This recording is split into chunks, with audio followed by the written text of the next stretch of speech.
The world must not allow Russia to realize its imperial ambitions. Aggression against Ukraine is a threat not only to Europe. To remind of this, Chancellor of Germany Olaf Scholz went on a tour to Chile, Brazil and Argentina. There are other motives for Scholz's visit to Latin America: strengthening relations with the democratic governments of the countries of the region and reducing Germany's dependence on the supply of raw materials from China. The Chancellor also plans to discuss the possibility of Argentina becoming a gas supplier to Europe in order to minimize its dependence on the aggressor country, Russia.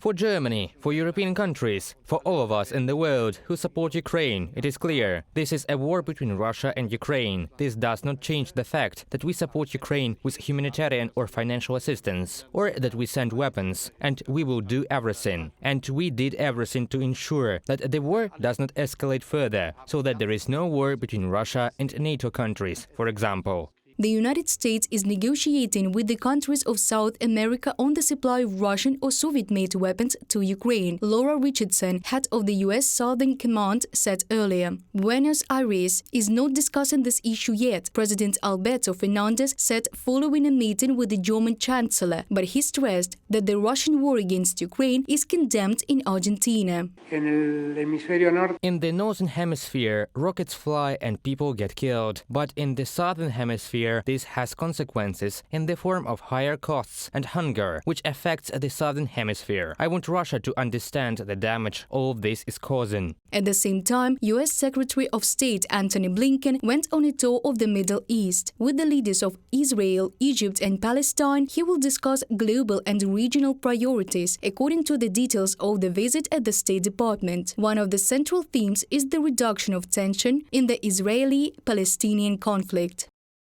With both Israeli and Palestinian leaders, the Secretary will underscore the urgent need for the parties to take steps to de-escalate tensions in order to put an end to the cycle of violence that had claimed too many innocent lives. Ned Price, U.S. Department of State spokesman. Israel will also discuss Russia's war against Ukraine, Iran's complicity in this aggression and support of Kyiv, which is often called insufficient. But as the Israeli ambassador to Germany said, Ukraine is being helped more effectively than it is publicly known.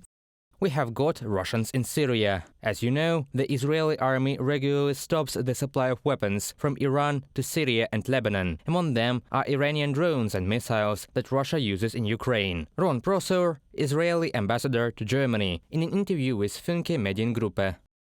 For the sake of strengthening cooperation with allies in Asian countries, NATO Secretary General Jens Stoltenberg also went on a tour. According to Reuters, the main topics of his meetings with the leaders of South Korea and Japan will be the growth or competition with China and the Russian war against Ukraine. Reported by Diana Kolesnik, Yulia Bazborodko, UATV News.